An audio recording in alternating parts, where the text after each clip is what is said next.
Okay, so honey badger actual here. I've got an experiment we're gonna try.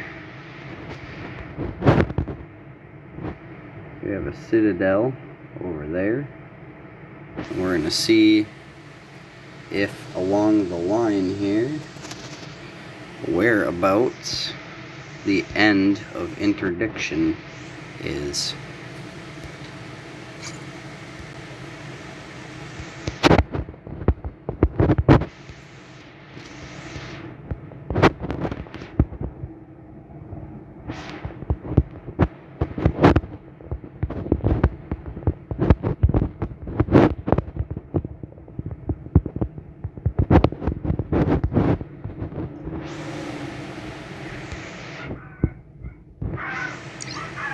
Oh, the dogs are barking.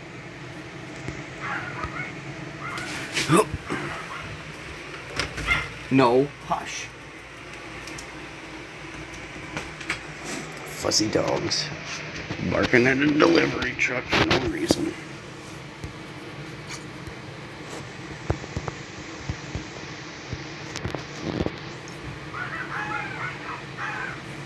Fucking dogs.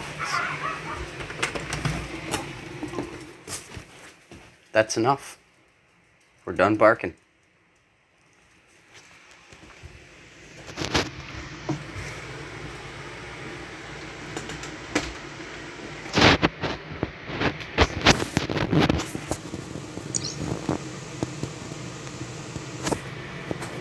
We're just gonna light the whole screen right up.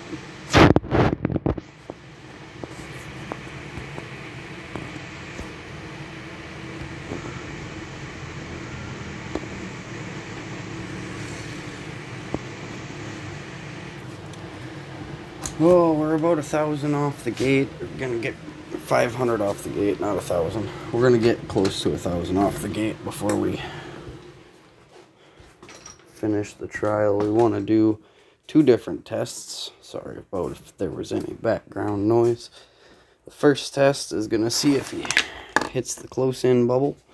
Second test is gonna be to see how far I can go before he stops landing in my bubble.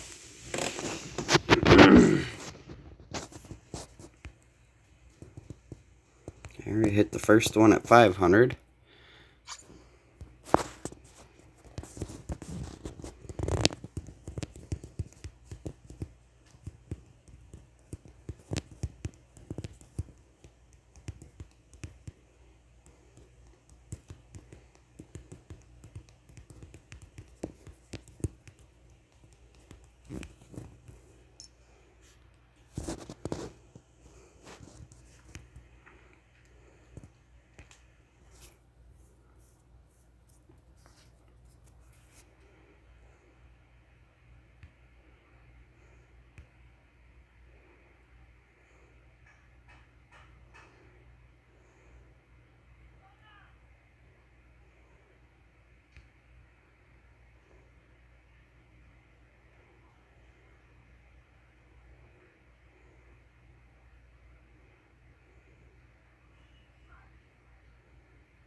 I hope he understands or is even paying attention.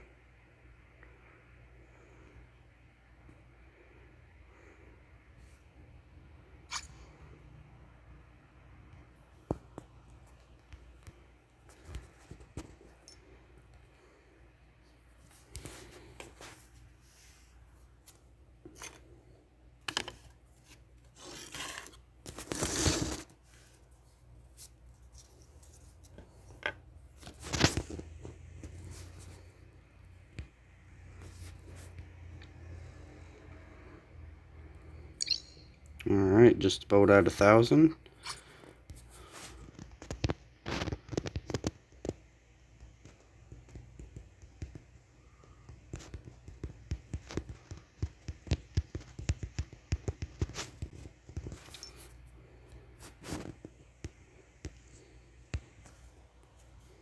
We're going to stop the ship.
battery in before we end up with dead battery.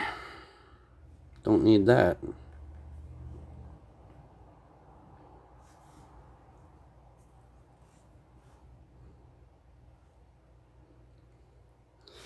Ah, Tomsy, teach you. Watch my videos, buddy.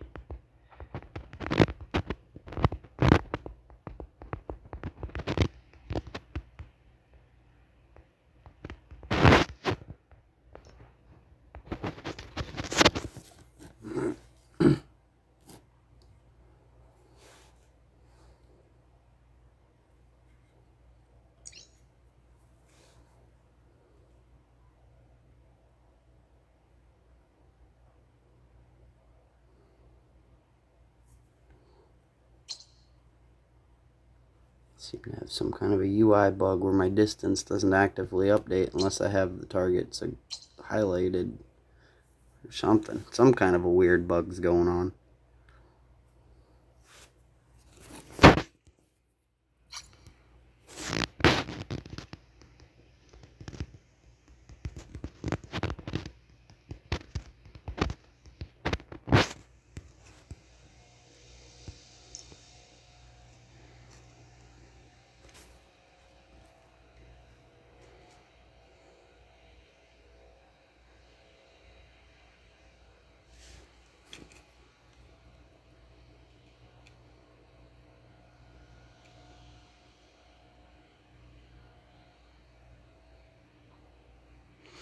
I know this is kind of a boring video, but I figure it's important data and I should probably keep a good record of it, have proof and everything, hard statistic on it. My idea was we experience a lot of log-off traps. Now, it's impossible to catch these guys on their line, you know, when they come in, because you've got your warp line, which is what I'm doing here, and then you have where they're coming in from. Let me reanimate this here. You got the warp line, and then usually they come in from the side and they land, you know, like 700 kilometers off, or they come in from above or below or whatever, and they land a distance away from you. Well, you're not going to catch them that way. However, what you can do is when you're in situations where they've got like a citadel or non-player character station, such as this one, and you're trying to set up an anti-log-off trap, kinda, is you'll set up your dictor so that they're going to sit. Oh, alright, we're going to pause for a second.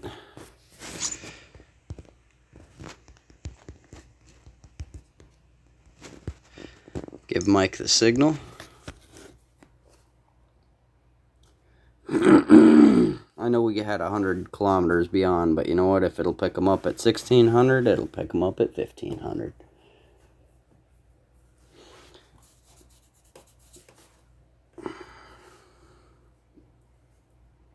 So,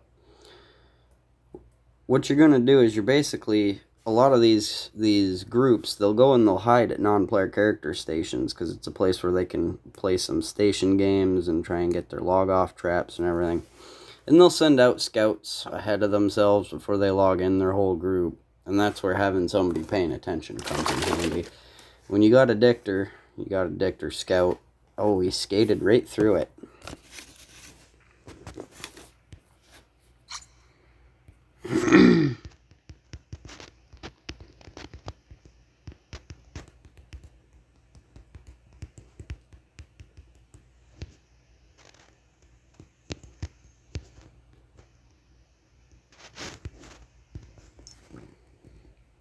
Alright, so we're finding the limit.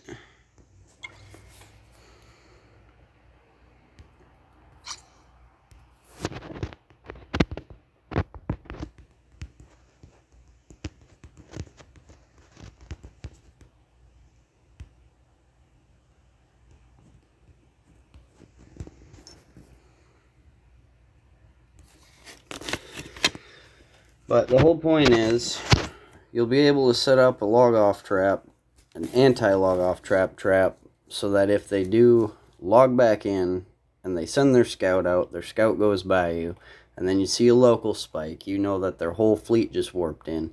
You can have a series of bubbles, safe warps. You know, you got, let me give you a little zoomed out look here. Oh, we got our line represented in yellow. There's your warp line. So you create safe warps, and you got one, we'll put here's 1480, and then you got another one here at 1000, another one here, another one there. They're not going to be able to fly through to catch you, so their slow ships are going to get stuck in this first bubble here, and that's going to give them the choice of either warp back this way, which they're probably going to do, but if you're smart, you've got another interdictor over there ready to catch them that way, or they can slow burn, and we'll go with purple. They can slow burn from that first bubble through the other bubbles, which will give your fleet time to come back in through that gate or log in, you know, and come in and catch them. You should have safe warps if you're doing this. Put our yellow line back there. You should have safe warps all along this line. Not just where you expect to have bubbles, but behind that and in front of that, if this is your hunting ground. And I say that because the way things are set up and the way they'll go is you'll end up safe warping, say the fleet lands where the red mark is, and you're going to safe warp over here. But then you see part of their forces run off and they warp away back to the base. So you, seeing that, once your bubble collapses, you safe warp over here. You drop another bubble. Everyone that's stuck here is now stuck here. They're not going to go anywhere. They're not getting, I mean, they might escape that bubble and go to a safe warp, but they are not going to be able, we'll go at 1400. They're not going to be able to get reinforcements directly from their buddy, which means you can divide up their forces, hopefully, if you do it right. If that doesn't come to fruition, then, I mean, what you got is you got a setup where, I mean, you've caught most of the fleet. They're not so close to the gate that they can just burn to the gate.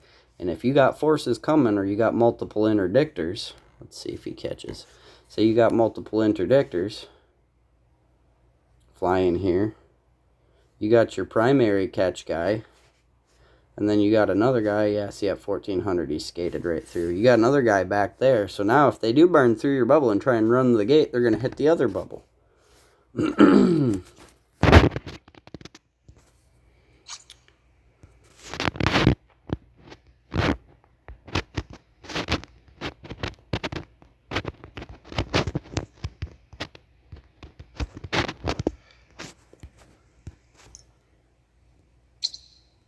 Alright, we'll try again.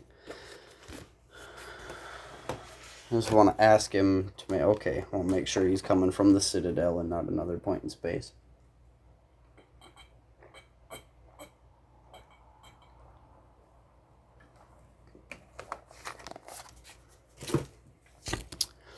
Alright. One more try. This time I'll sit at 1200.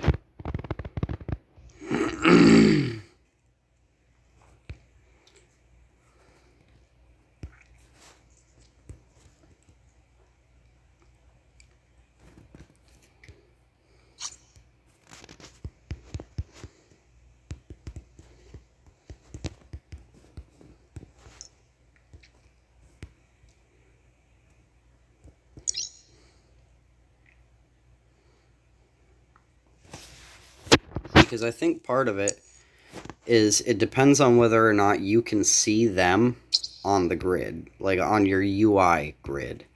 Because after a certain distance, and I'm pretty sure it's like 1100 kilometers, something like that, 1200, 1300 kilometers, you can no longer pick them up in your UI. And if you can't pick them up in your UI, you can't interdict them, I think is how they've got that coded.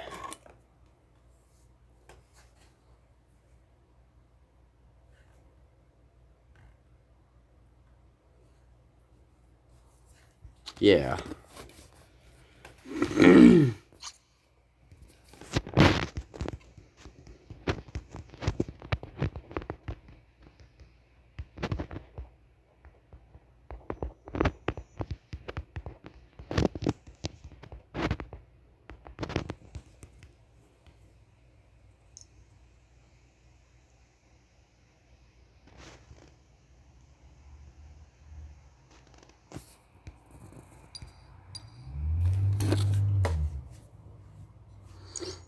Alright, let's see, stationary gate.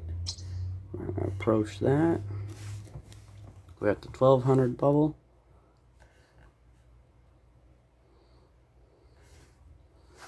Hopefully before he sends it, I'll get back within 1,000 and see if I can catch him in that 1,000. Because if I can do that, you could make a double bubble trap right at the edge of the catch zone where they land in one bubble, but you got 2 bubbles there, and when they land, they skip through the first one, land in the second one, and then they can't get out because they're stuck inside of both of them. But it's going to be too quick. He's going to end up either passing by me or landing here.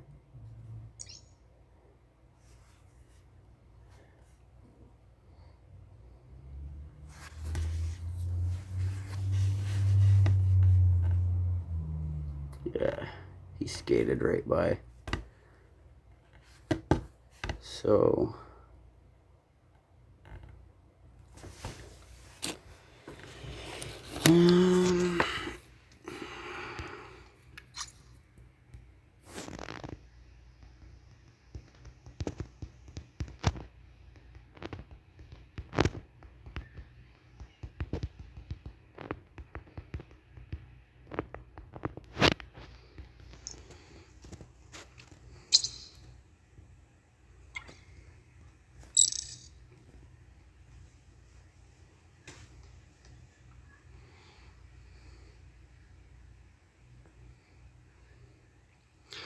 bonus feature. I'm going to try and do a double bubble one-man trap.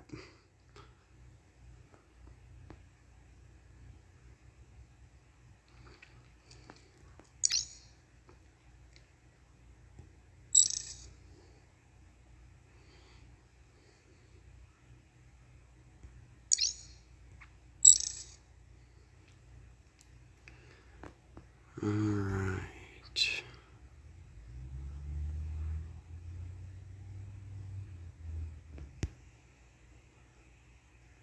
He could be right. It could be that I'm offline. I might need a slightly larger bubble to make this work. And it could also be that the size of your bubble will dictate the effectiveness.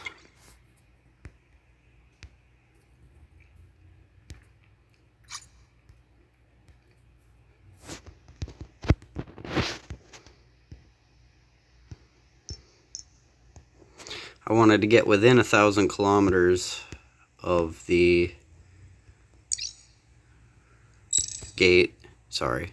I wanted to get it within 1,000 kilometers of the gate, and then I'm going to try and stop just on the other side, and as soon as I see him splash, I'm going to pop another one and cloak and see if that works.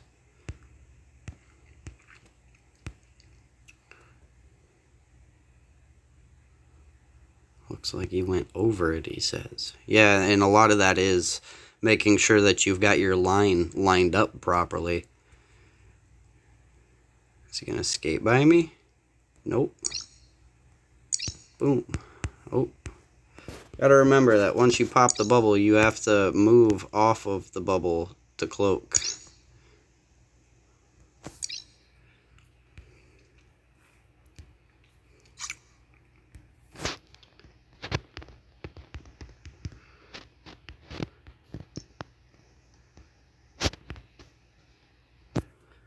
Alright, so here's an effective double bubble. You place one bubble, you place one bubble and then you move back towards the thing that you're trying to catch from, and the weight, you just wait at the edge of your bubble. Anything that lands is going to have one of 2 options. It can burn towards the gate. Well, 3 options really. Burn back towards where it come from, or it can try and burn out through the smallest section.